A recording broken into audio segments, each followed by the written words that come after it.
පිටිපන මිනිස්සු එක්සත් දින සමිතියේ සභාපති. ඒ වගේම සමස්ත ලංකා ධීවර වෘත්ති සංගමයේ සභාපති ලෙසත් කටයුතු කරනවා. මේ අවස්ථාවේ රටේ ජනතාව දන්නා අපේ ධීවරය පහුගිය කාලේ ආපු කුණාටු නිසා දැන් සත්‍යයකට කලින් ආපු කුණාටු නිසා බලාපොරොත්තු නොවෙච්ච කුණාටු නිසා මීගොව ප්‍රදේශයේ විතරක් 4 දෙනෙක් ජීවිතයටපත් වුණා. එතකොට දැන් මේක අපි ජනතාව පැත්තෙන් බලද්දී ඒගලන්ට එක ප්‍රශ්න මතුවෙන්න පුළුවන්.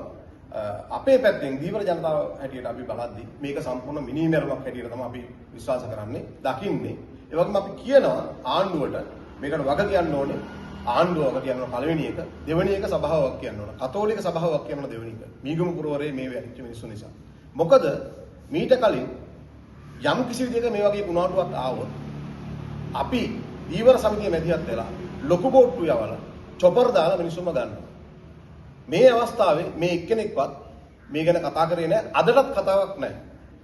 ඔබ දන්නවා පහුගිය කාලේ නඩුවක් කිව්වා අවුරුදු 65ක් දීවරයෝ හදපු, දීවරයෝ මිලට ගත්තු, දීවරයෝ ක්‍රියාත්මක කරගෙන ආපු ගොඩනගපු ලෙල්ලම වෙනුවෙන් නඩු කිව්වා.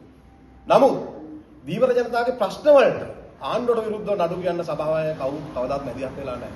එතකොට එදා අපිට මේ දීවරය එක්කෙනෙක්වත් අපිට බේර ගන්න බැරුව ගියා. මොකද අපිට බලයක් තිබුණේ නැහැ, ශක්තියක් තිබුණේ නැහැ. පහුගිය කාලේ ලෙල්ලම අපිට තියෙන කාලේ අපි මේ මුදල් වියදම් කරලා අපි ඒක ඇපේට තියලා මහ බෝට්ටු යවුවේ. මොකද බෝට්ටුවක වටිනාකම සාමාන්‍යයෙන් දැන් කෝටි 4ක් 5ක් වෙනවා.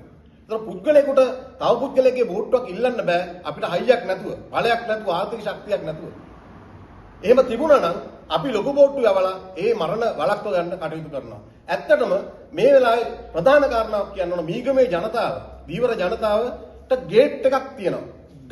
ගලෙන් ගොඩට එන ගේට් එකක්. සමහරලාට රටේ ජනතාවට අපි කියන භාෂාව දීවර භාෂාව තේරෙන්නේ නැති යන්න පුළුවන්. මොකද අපි කියන්නේ එකට නැව් කෑල්ල කියලා. එතනින් තමයි සමහර කඩුල්ල කියන අපේ අය. ඒ කඩුල්ලෙන් යන්න ඕනේ අපි. එද්දිත් එතනින් එන්න ඕන. එතන තමයි උසම තැන සහ ගැඹුරුම තැන තියෙන්නේ. ඒතකොට එතන මේ ඔටෝමැටිකලි මේ සෝභා ධර්මයෙන්ම අපිට නැවක් ඇවිල්ලා තට්ටු වෙලා තිබුණේ මේ නැව් කෑල්ල දැන් පහුගිය කාලේ පෙරළුණා. හිටපු ආණ්ඩුවටත් අපි ඇඟිල්ල දික් කරා මේකට කරුණා කරලා මොකක් හරි කරන්න, ලයිට් හවුස් එකක් දාන්න, කොන්ක්‍රීට් එකක් දාන්න, මොකක් හරි කරලා ලයිට් එකක් දාන්න මිනිස්සුන්ට එන්න දන්නේ නැහැ. නැත්තම් මේක පේන්නේ නැහැ. එතකොට මේ අවුරුද්දේ ඒ නැව් කෑල්ල පෙරළුණා දැන් ගිලුණා. පොඩ්ඩයි පේන්නේ. ඒක හරිම අනුතුරුදායකයි. මොකද අපේ බෞද්ධ යාත්‍රාවල ප්‍රධානම ගැටලුවක් තියෙනවා. මේක බලන්න තමයි පිටින් එන බෞද්ධ යාත්‍රා එන්නේ. ඒ වගේ පොඩි බෝට් වලට ඉතාම අනුතුරුදායකයි. නිතරද වෙලේ බෝට්ටු 3-4000ක් උතනින් එහාට මෙහාට යනවා. 3-4000ක් බෝට්ටු යන තනක් නේ. ඒතර මීගමේ ආර්ථිකය රඳා පවතින දීවර කර්මාන්තයේ මත කවුරු මොනවා කිව්වත් දැන් සමහරු කතා කරනවා සංචාරක කර්මාන්තය දියුණු කරන්න ඕනේ කියලා. සංචාරක කර්මාන්තය දියුණු කරන්න. හැබැයි පළවෙනි තැන දෙන්න ඕන දීවර කර්මාන්තයට. මීගමේ ආර්ථිකය රඳා පවතින්නේ දීවර කර්මාන්තයේ මත. එතකොට දීවරයෝගේ මත නම් මේ ආර්ථික රඳා පවතින්නේ දීවරයන්ගේ ආරක්ෂාවෙන් මොනවද ආණ්ඩුව කරලා තියෙන්නේ? පහුගිය ආණ්ඩුවේ වැඩක් නැහැ. අපි මේ ආණ්ඩුවෙන් බලාපොරොත්තු වුණා එක. දැන් අපි මිනිස්සු මැරලා ඉවරයි. මුහුදට ගියොත් අඩියෙන් අඩියට පල්ලි තියනවා පේන්නේ. පල්ලි වලින් මොනවද කතා කරන්නේ? ලෙල්ලම ගන්නකොට ඒගොල්ලෝ කොළමින් ඇවිල්ලා කිව්වා කවුද මැරුවා අපි දීවරයෝ බලා ගන්නම් කියලා. දැන් ඔය බලපු හැටිද? දැන් කවුද ඔකට වග කියන්නේ? දැන් ලෙල්ලමේ සුදු කොටියක් දාලා තියෙනවා. ඒ දාපු සුදු කොටියෙන් වහගන්න පුළුවන්ද මේ මිනි මැරුම? මේක මිනි මැරුමක්. ඉතින් අනිවාර්යයෙන්ම මේකට වග කියන්න ඕන සභාව සහ ආණ්ඩුව. එදා දීවර ජනතාව නියෝජනය කරනවා මේ JVP ආණ්ඩුව. ඒ දීවර ජනතාව කියන දේ අහලා යම් කිසි දෙයක් උදන් කරා නම් අද මෙවැනි තත්ත්වයක් මිනිසුන්ට උදා වෙන්නේ නැහැ මීගමේ. ඒතර දැන් වෙලා ඉවරයි. දැන් ආරංචියක් තියෙනවා මේ ලක්ෂ 2ක් දෙනවා 10ක් දෙනවා කියලා. මං අහන්නේ දෙනවා කියලා යෝජනා කරන අයට ලක්ෂ 10ක් දුන්න ජීවිතේ දෙන්න කැමතිද?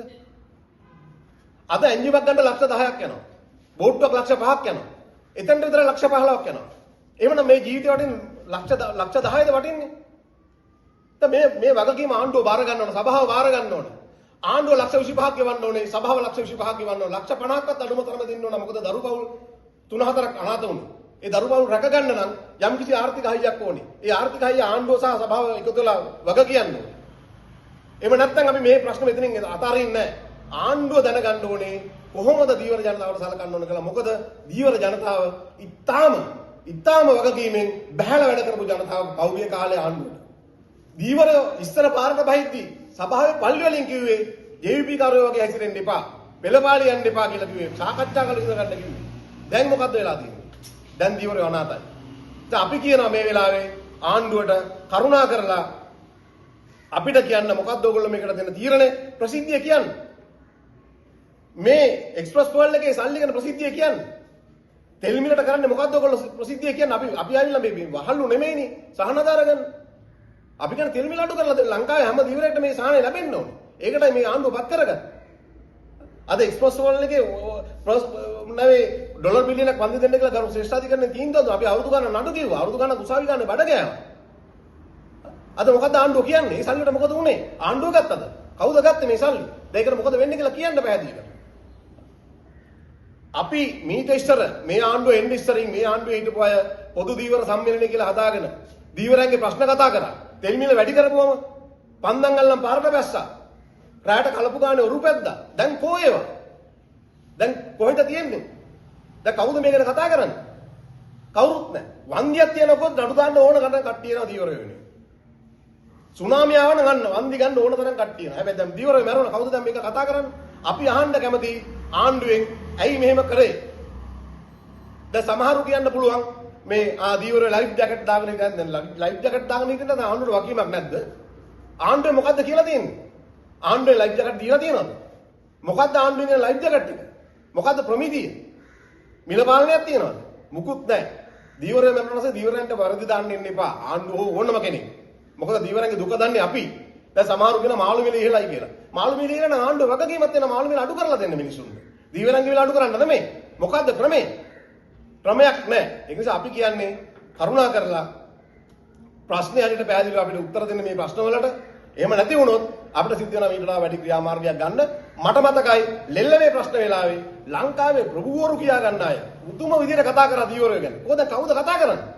දීවර මැරිලා තියෙනවා. මීග විතරක් 4 දෙනෙක් මැරිලා තියෙනවා. දැන් කවුද කතා කරන්නේ ඒගොල්ලෝ දරු පවුල් ගැන? ඒ දරුවෝ ගැන කතා කරන්නේ කවුද? ඒ බෝට්ටම් පන්න ගැන කතා කරන්නේ කවුද?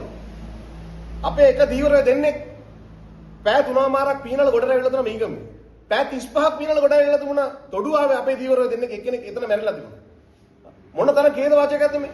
එතකොට මේ රටේ තියෙන සම්පත් මොනවාටද මේ කාගේද මේවා? චොපර් කාගේද? නැව් කාගේද? මේ රටේ ජනතාවගේ. එතකොට මොනවාද කරේ මේගොල්ලෝ? මේ මිනිස්සු මැරෙන්නදලා බලන් ඉන්න. එදා රෑ අපිට නිින්දක් නැහැ. අපි දන්නා අපේ මිනිස්සු මැරෙනවා කියලා. ආණ්ඩුවගත ක්‍රියාමාර්ග මොනවාද? මුකුත් නැහැ. ඒ නිසා කරුණා කරලා මීට පස්සේ මෙහෙම දෙයක් වෙන්න දෙන්න බෑ. මේ ප්‍රශ්න වලට උත්තර දෙන්න අපේ මීගමේ ප්‍රශ්න වලට විසඳුම් දෙන්න, ඒ වගේ ලංකාවේම තියෙන වාරායන වල තියෙන ප්‍රශ්න වලට විසඳුම් දෙන්න කරුණා කරලා. එහෙම නැත්නම් මීට වඩා ලොකු ප්‍රශ්නයක් අපි ආණ්ඩුවට ගේන්න ලෑස්ති ඉදිරියට.